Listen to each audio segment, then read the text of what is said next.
Nós estamos estudando sobre os encontros com Jesus e nós observamos na palavra que todas as pessoas que se encontraram com Ele tiveram experiências extraordinárias.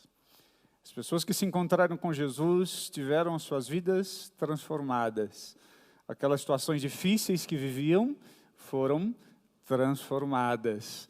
Aquelas pessoas que não tinham mais esperança, ao encontrar-se com Jesus, encontraram também a esperança. Nós temos relatos bíblicos de pessoas que estavam completamente mortas, no caso de Lázaro, no caso da filha de Jairo, e essas pessoas se encontraram com Jesus, e essa situação toda foi transformada. A minha pergunta para você nessa noite: você já teve o seu encontro com Jesus? Se não, eu quero convidar você a prestar atenção no que eu preciso te dizer, para que no final você possa ter o privilégio também de ter o seu encontro com o Senhor Jesus e ter esta situação que você está vivendo transformada pelo poder deste encontro. O Senhor Jesus é Deus, e como Deus, Ele é onipresente. Ele está em todos os lugares ao mesmo tempo. Ele está aqui conosco e está em todos os lugares do mundo onde o seu nome é adorado. E pelo poder do Espírito Santo de Deus, Jesus está aqui. E você pode se encontrar com Jesus nessa noite. Jesus está na sua casa. E você aí na sua casa pode se encontrar com Jesus nesta noite, ter essa realidade dura que você vive, transformada pelo seu encontro com o Senhor Jesus Cristo. Eu quero ler a parte final do texto sugerida na tela e depois voltar a detalhes do texto anterior para nós aprendermos hoje sobre alguns encontros com Jesus. Aqui no texto que eu vou ler, Jesus vai se encontrar primeiro com Jairo, que era dirigente de uma sinagoga, e logo depois Jairo apresenta a sua aflição, a sua angústia, porque a sua filha estava morta. E enquanto Jesus se dirige à casa de Jairo, ele se encontra com uma mulher hemorrágica, sofrendo por 12 anos com aquela hemorragia. Então aí nós já temos o terceiro encontro de Jesus. Primeiro com Jairo, se dirigindo para a casa de Jairo para se encontrar com sua filha, e aí com essa mulher hemorrágica. Depois Jesus se encontra com 2 cegos, tá? E transforma a situação desses cegos também. E no final, no texto que eu vou ler, Jesus faz aqui um convite, uma proposta para que nós possamos participar de um grande projeto que Ele está realizando no mundo, e Ele precisa de mais trabalhadores, de mais pessoas com seus corações dedicados a realizar esse projeto, então, do Senhor Jesus. Como eu disse, eu quero ler a parte final do texto sugerido, a partir do 35, que diz assim: Jesus ia passando por todas as cidades e povoados, ensinando nas sinagogas, pregando as boas novas do reino e curando todas as enfermidades e doenças. Ao ver as multidões, teve compaixão delas, porque estavam aflitas e desamparadas, como ovelhas sem pastor. Então disse aos seus discípulos: a colheita é grande, mas os trabalhadores são poucos. Peçam, pois, ao Senhor da colheita que envie trabalhadores para a sua colheita. No texto que nós vamos olhar e explorar hoje, nós vamos aprender sobre vida e sobre morte.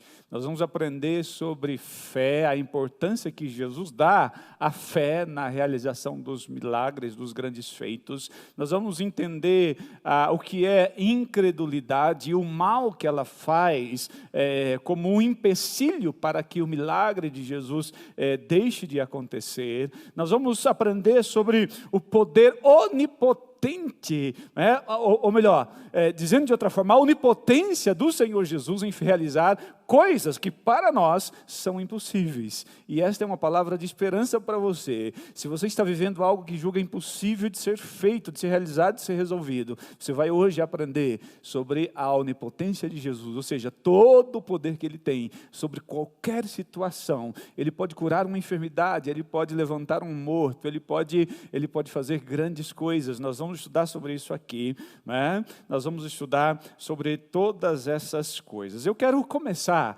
lá do verso 18, onde Jesus começa se encontrando com Jairo. No texto de Mateus, no relato de Mateus, não está o nome de Jairo, mas no texto paralelo em Lucas, capítulo 8, a partir de 40, do versículo 40, ali a Bíblia vai falar que esse dirigente da sinagoga se chamava Jairo, e ele, diz assim o texto, falava ele ainda com um dos dirigentes da sinagoga, chegou, ajoelhou-se diante dele e disse: minha filha acaba de morrer, vem e impunha a tua mão sobre ela e ela viverá. E aí Jesus se encontra com a mulher e depois tem o desfecho da história de Jesus com a filha de Jairo, no verso 24, ou melhor, 23, assim, quando ele chegou a casa, né, dirigiu-se, o dirigente da sinagoga, e viu os flautistas, a multidão agitada e disse: saiam, a menina não está morta, mas dorme.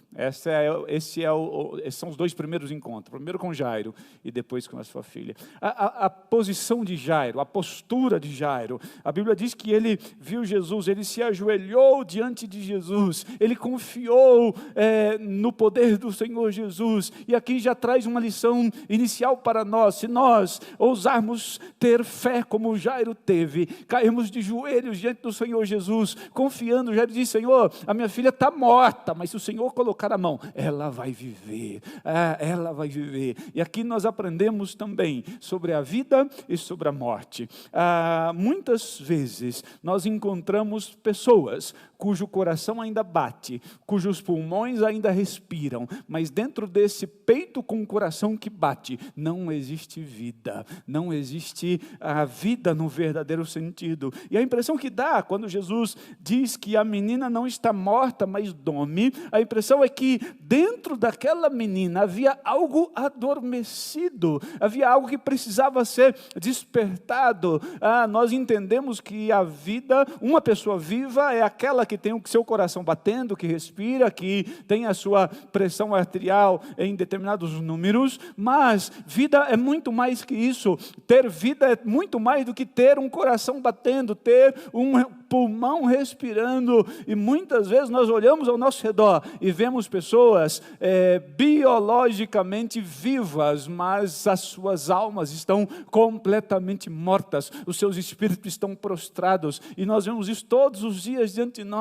Muitas vezes nós encontramos com pessoas que realmente sabem viver, realmente têm um brilho no olhar, realmente conseguem enfrentar os problemas da vida. Essas pessoas conseguem encontrar alegria no meio da mais profunda tristeza. Até nos dá a impressão de que essas pessoas, elas vieram ao mundo a passeio, porque elas realmente consideram tudo uma diversão. Mas por um outro lado, nós encontramos pessoas que parece que veio a vida para sofrer. Essas pessoas veem o mundo como um lugar perigoso, um lugar terrível. Elas vivem se escondendo, elas vivem reclamando, elas têm uma visão pessimista a respeito de tudo ao seu redor. Ou seja, dentro desse peito cujo coração bate, não existe vida, não existe ânimo, não existe um brilho nesse olhar. E dizem que o olhar é a janela da alma, e quando não existe o brilho no olhar, significa que a alma está sem vida. Então Jesus veio trazer vida para aquela menina. Esta menina, filha de Jairo, ela representa muitos homens e mulheres que estão ao nosso redor. Talvez represente você que está me ouvindo nessa noite, você que tem o seu coração batendo bem forte, mas sabe que dentro desse peito não existe vida, você que vê o mundo como um lugar perigoso, você que não consegue desfrutar a vida, você que não consegue ver as coisas boas que estão ao seu redor. Eu imagino que a vida é mais ou menos um corredor, e de cada lado tem duas plantações de rosas bonitas, e muitas pessoas passam por esse corredor da vida sentindo o cheiro, o perfume das flores, apreciando a beleza das rosas, mas muitas outras pessoas entram nesse corredor e elas ficam com medo medo de se ferirem com os espinhos e por isso não conseguem desfrutar do perfume das rosas, da beleza das flores.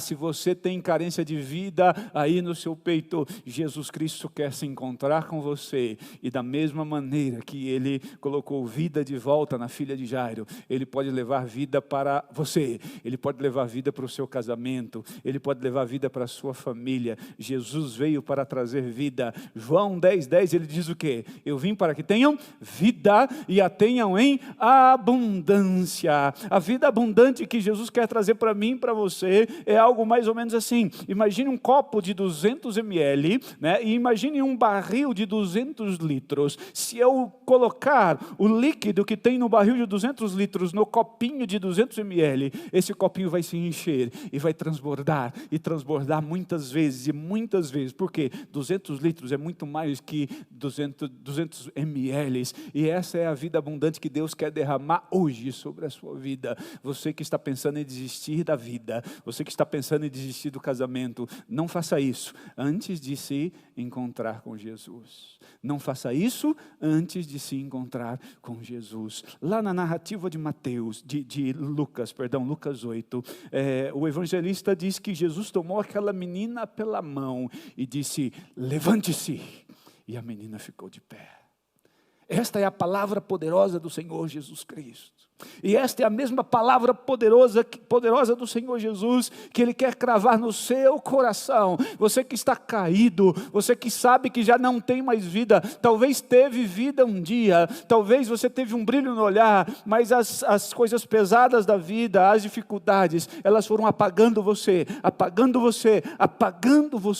Se você está nessa situação, eu peço para você abrir bem os seus ouvidos e ouvir as doces e poderosas palavras de Jesus para o seu coração. Ele diz: levante-se, e você, pelo poder da palavra do Senhor, pode se colocar em pé nessa noite. Jesus nos ensina a respeito de vida, a respeito de morte. Muitas pessoas cujos corações batem já não tem mais vida, estão mortas. E o pior tipo de morte não é aquela quando o coração para de bater e o pulmão para de respirar. O pior tipo de morte é quando nós já não temos mais a capacidade de sonhar e olhar para o nosso futuro com esperança. Jesus quer trazer vida para você. Ele colocou vida na filha de Jairo e Ele quer trazer vida para você, para o seu casamento, para a sua família também nesta noite. E depois Jesus se encontra com aquela mulher hemorrágica, sofrendo por 12 anos. E aquela mulher disse: se eu apenas tocar Jesus, Ele vai me curar. Então o verso 22, depois que a mulher tocou a Jesus, diz assim: voltando-se Jesus a viu e disse: ânimo, filha, a tua fé te curou. A tua fé te curou. Aqui eu vejo a importância que Jesus dá à fé das pessoas. Jesus diz lá em Marcos capítulo 9, para aquele pai que traz o filho endemoniado, os discípulos não conseguiram resolver, e o pai diz para Jesus: se o senhor puder, faça alguma coisa. E Jesus pergunta o que para ele? Diz o que para ele? Tudo é possível para quem pode crer. A importância que o Senhor Jesus dá à fé. Se você olhar, você vai ver em várias situações nesse pequeno texto a importância que Jesus dá à fé. Se você olhar para o verso 29, o texto vai dizer assim: e ele tocando nos olhos deles, disse: que seja feito segundo a fé que vocês têm. E no verso anterior, Jesus, quando aqueles cegos se aproximam dele, eu leio do verso 27 em diante: seguindo Jesus dali, 2 cegos o seguiram, clamando: filho de Davi, tem misericórdia de nós. E esta palavra misericórdia, tem misericórdia de nós, tem muito sentido quando nós entendemos que na cultura da época, as pessoas que nasciam cegas, eles entendiam que ou a pessoa estava pecando, ou os seus pais haviam pecado. Por isso nasceu cego, por isso está cego, está sendo castigado. Então aquele cego olhava para Jesus: Jesus, não deixe esse castigo sobre nós, não coloque esse castigo sobre nós, tenha misericórdia de nós. E aí, o verso 28, entrando ele na casa, os cegos se aproximaram e ele lhes perguntou: vocês creem que eu sou capaz de fazer isso? Novamente, Jesus valoriza a fé das pessoas. Vocês creem que eu sou capaz de fazer isso? Você que está vivendo essa situação difícil, tão difícil, você que está pensando em desistir, hoje está ouvindo falar de Jesus, hoje está ouvindo falar que se você se encontrar com Jesus, Jesus pode resolver essa sua situação. A pergunta que o Senhor Jesus faz a você, antes de realizar um milagre na sua vida é: você crê que eu sou capaz de fazer isso? Você crê que eu sou capaz de mudar essa situação? É interessante pensarmos em fé, porque muitas vezes as pessoas confundem fé com pensamento positivo. O que é pensamento positivo? Vai dar certo? Jesus vai fazer? Então tá, vou fechar os olhos, vai dar certo, vai dar certo, vai dar certo, vai dar certo. Quando eu abrir os olhos está resolvido, vai dar certo. Isso é pensamento positivo.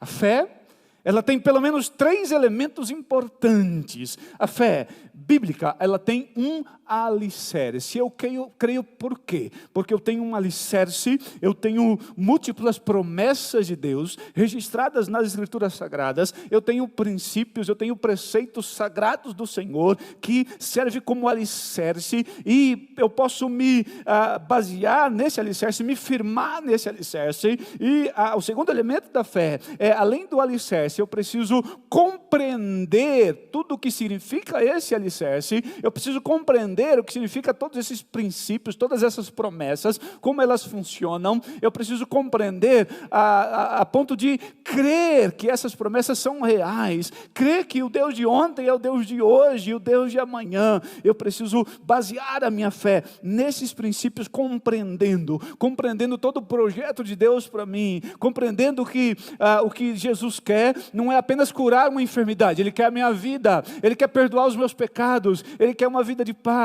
Ele quer uma vida de prosperidade. Quando nós chegamos diante de Jesus com um pensamento positivo, dizendo: Jesus, resolve o meu problema, porque se o Senhor resolver, depois eu vou cuidar da minha vida. Não é assim que funciona. Você precisa ter um alicerce, você precisa compreender as promessas, compreender os princípios, compreender o grande projeto de Deus para a sua vida. Ele quer salvar a sua vida, Ele quer perdoar os seus pecados, Ele quer dar vida abundante para você aqui, Ele quer levar sua alma para viver toda a eternidade no céu, num lugar onde não existe dor, nem enfermidade, nem sofrimento. É esse o projeto que você precisa entender. Você precisa alicerçar a sua fé nesse projeto, nesses princípios, nessas promessas de Deus, e compreendendo que existe um alicerce, compreendendo esse alicerce, crendo nesse alicerce, então nós temos a convicção de que Deus vai trabalhar na nossa vida. Essa é a fé bíblica.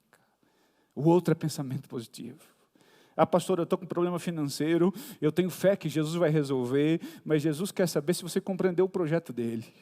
Jesus quer saber se você compreendeu de forma inteira o que Ele quer com você. Jesus não quer melhorar a sua vida financeira simplesmente. Jesus não quer simplesmente curar a sua enfermidade. Jesus não quer resolver o problema do seu casamento. Ele quer a sua alma. Ele quer perdoar os seus pecados. Ele quer levar para o céu. Ele quer ser Senhor absoluto, único, suficiente da sua vida. Se você não entende isso, se você se coloca diante de Deus dizendo que tem fé, você não tem fé. O que você tem é um pensamento positivo. Você precisa ter um alicerce, compreender, crer nesse alicerce, e depois disso vem a convicção de que Deus vai agir na sua vida. Jesus Cristo valoriza a fé. Ele pergunta para aqueles cegos: vocês creem? Vocês creem que eu sou capaz de fazer isso? E você de casa, crê que Jesus é capaz de resolver isso que você está vivendo? Dentro de um projeto maior, entendendo que Ele não quer apenas resolver este problema, Ele quer resolver todo o seu problema, Ele quer resolver o seu maior problema, Ele quer resolver o problema da sua eternidade. Você entende isso, crê nisso, crê que Jesus, dentro desse projeto maior, pode resolver esse problema que para Jesus é muito pequeno, para Jesus é minúsculo diante de tudo aquilo que Jesus pode te dar. Esse milagre que você tanto espera hoje e quer que Jesus faça, ele é uma migalha diante de toda a abundância que Jesus quer dar a você e a sua família. Portanto, você precisa crer, você precisa compreender o projeto de Deus. Você crê que Jesus é capaz de fazer isso na sua vida, de curar você, de restaurar você dentro de um projeto maior. Jesus Cristo, Ele é onipotente. Isso quer dizer o quê? Todo o poder está em suas mãos. Nós lidamos no dia de hoje com homens e mulheres importantes e poderosos. O prefeito da nossa cidade é um homem poderoso, sabia? Ele com assinatura pode mudar a vida de todos nós. O governador do estado, o presidente do Brasil. Mas esses homens poderosos todos, quando são acometidos por uma doença fatal, nada eles podem fazer. Sabe por quê? Porque o poder deles é limitado. Só Jesus Cristo tem todo o poder. Jesus Cristo chegou diante do túmulo de Lázaro, já estava ali em decomposição, e disse aos discípulos: tirem a pedra. E eles tiraram, e a voz poderosa de Jesus disse para o morto: vem para fora. E o morto se levantou. Esse é o poder de Deus. E Jesus olha para aqueles cujos corações ainda batem, mas não têm vida, e diz para a alma vivente que existe dentro desse peito cujo coração bate: vem para fora. Jesus disse para a filha de Jairo: levanta-te. Jesus diz o mesmo para você. Ele tem poder para realizar qualquer milagre. Ele ressuscitou Lázaro, Ele ressuscitou a filha de Jairo, Ele libertou cativos, Ele curou enfermos, e a Bíblia diz que Ele é o mesmo ontem, hoje, para sempre será o mesmo Jesus, o mesmo poderoso, e pelo poder do Espírito Santo de Deus, Ele está aqui conosco, está na sua casa. Ele quer se encontrar com você, Ele quer transformar a sua vida. Pastor, olha, na minha vida, na minha família, tem uma situação que é impossível de ser resolvida. Aleluia, esta é a especialidade do Senhor Jesus, realizar coisas impossíveis. Pastor, o meu casamento não tem mais jeito, para Jesus tem. Pastor, a minha saúde não tem mais jeito, os médicos me desenganaram, dizem que eu tenho tantos meses de vida, para Jesus tem. Ele é especialista em coisas impossíveis. Pastor, a minha vida financeira está em pedaços, em cacos. Se eu tivesse outra vida para trabalhar, eu não conseguiria recuperar a minha vida financeira. Impossível, impossível, impossível. Que bom que você reconhece que é impossível, porque quando termina as possibilidades humanas, entra em ação o poder de Deus. Ele é Deus. Ele pode realizar coisas impossíveis. Tem um detalhe, eu confesso para vocês que antes de pregar eu leio o texto pelo menos 20 vezes. E cada vez que eu leio, o Espírito Santo coloca algo de especial, um detalhe especial no verso 24 e no verso 25. Diz assim: disse, saiam, a menina não está morta, mas dorme. Todos começaram a rir dele. Conseguem ver na sua Bíblia? O que fizeram com Jesus? Incredulidade total. Senhor, que piada é essa? Está morta. E os intérpretes da Bíblia, que são incrédulos, dizem que o que Jairo disse para Jesus não foi Senhor, a minha filha está morta, mas o que Jairo disse foi: Senhor, a minha filha está doente a ponto de morrer. Mas não é isso que a Bíblia está dizendo. A Bíblia diz que ela estava morta. E Jesus chega para aquela menina morta e diz para todo mundo: ela só dorme, não está morta. O que as pessoas começaram a fazer? Que piada é essa? É claro que está morta e ninguém pode mudar essa situação, ninguém pode mudar isso. Havia incredulidade naquele lugar, as pessoas até blasfemavam, dizendo: não, Senhor, o Senhor não tem poder para isso, ela está morta mesmo, vai continuar morta. Como muitas pessoas nos dias de hoje, quando ouvem falar do poder do Senhor, chegam a zombar, chegam a rir das declarações poderosas das Escrituras Sagradas, enchendo o seu coração de incredulidade. E aqui eu aprendo algo muito interessante. Olha o que diz o verso 25. Depois que a multidão que riu, a multidão que não acreditou, a multidão que, de certa forma, blasfemou contra o que Jesus ia fazer, depois que a multidão se afastou, ele entrou e tomou a menina pela mão, e ela se levantou. E na narrativa de Lucas, a Bíblia diz que ele entrou, tomou a menina pela mão e disse: levanta-te. E ela se levantou. Sabe quando isso aconteceu? Quando a incredulidade se afastou. Você consegue ver isso? Aqueles que riram, Jesus esperou que eles se afastassem. Eles estavam longe. Sabe qual a maior dificuldade para nós vermos o milagre do Senhor na nossa vida? É a incredulidade. Onde existe incredulidade, Jesus não age. Tudo é possível para aquele que crê, para aquele que tem fé. Onde a fé está presente, a fé alicerçada na palavra, a fé que compreende a Escritura, a fé que compreende o projeto integral de Deus e que tem convicção de que Deus vai agir porque Ele é poderoso. Onde não tem essa fé, Jesus não age. Jesus estava ali, as pessoas rindo dele. Enquanto as pessoas estavam rindo, ele não agiu. Enquanto as pessoas estavam rindo, ele não fez nada. Mas quando os incrédulos se afastaram, quando a incredulidade se afastou, Jesus então fez o milagre, ressuscitou a menina que estava morta.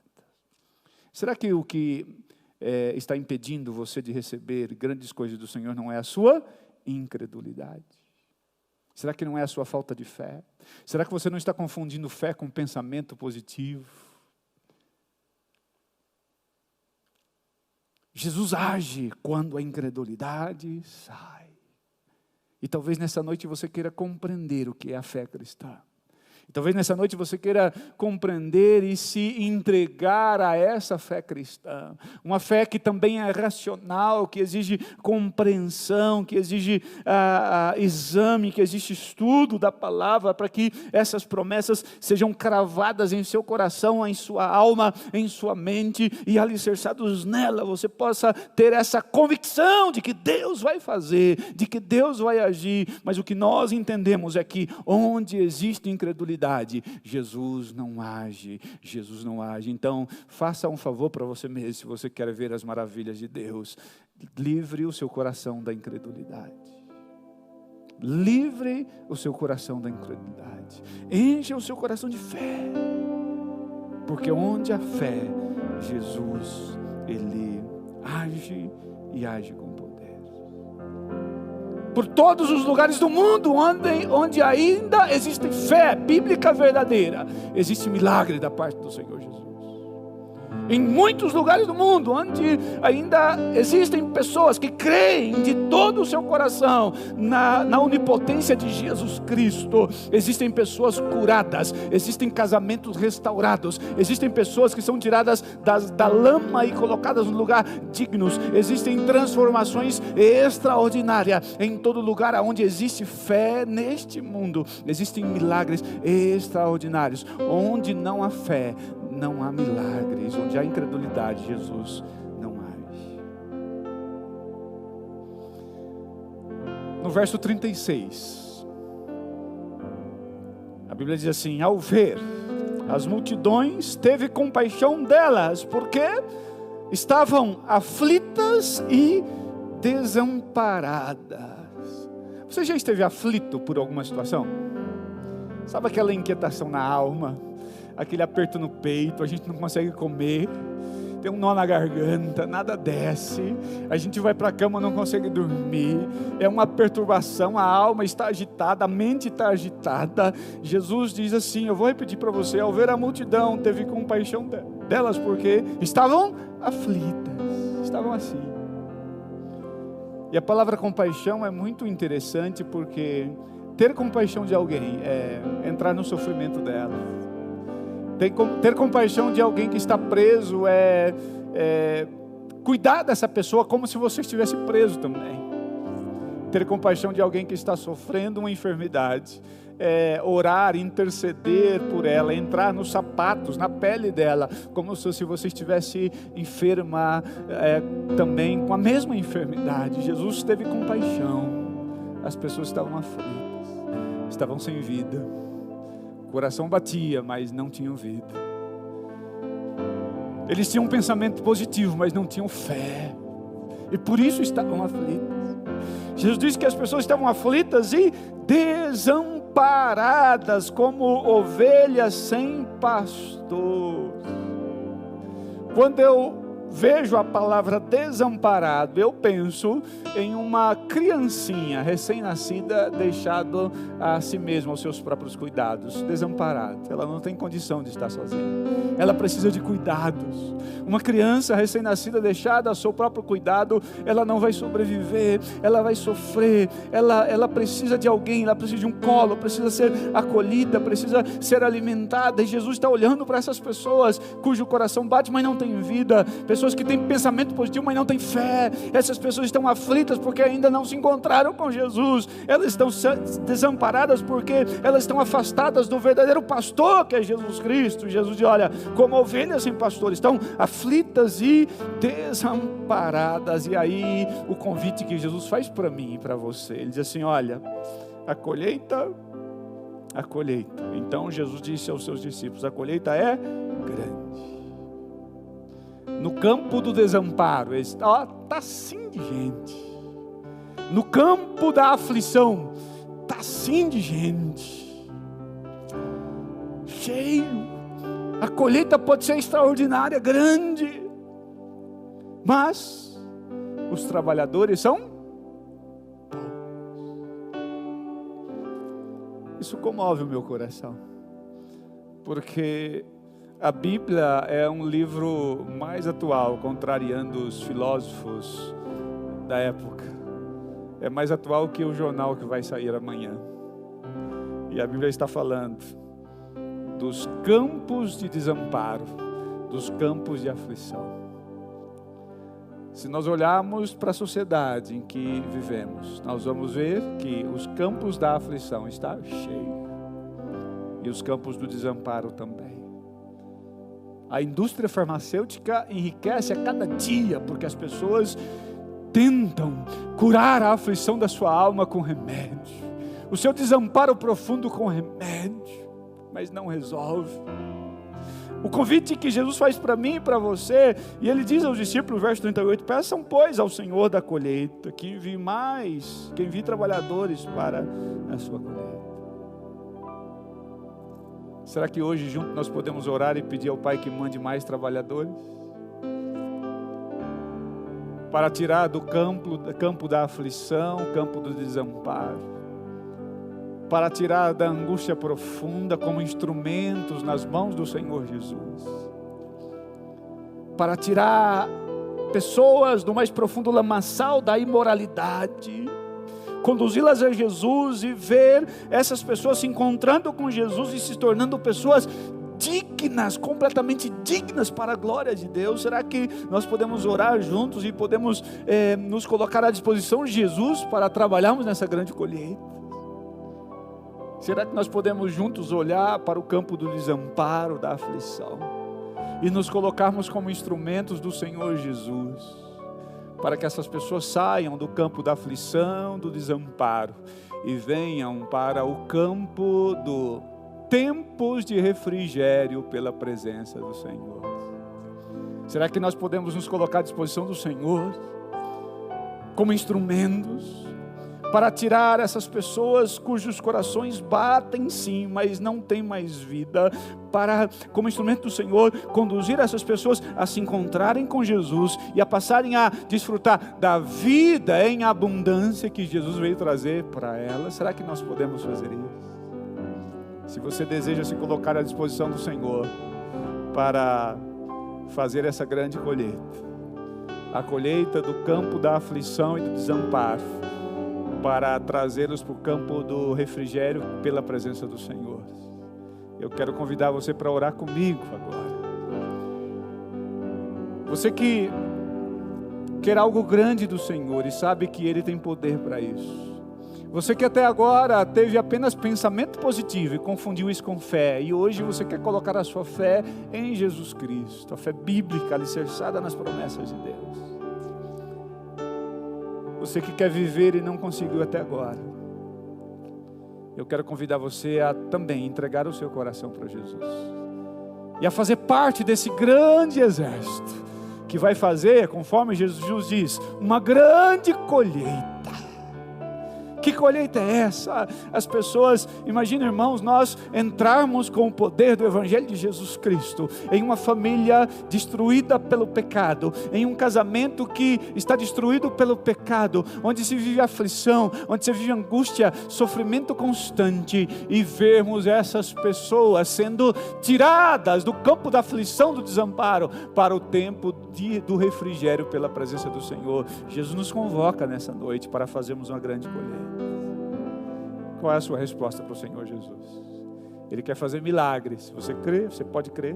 Qual é a sua resposta para o Senhor Jesus? Seu coração até agora estava cheio de incredulidade, por isso você não via a ação de Deus. Você pode ver hoje, se você encher o seu coração de fé.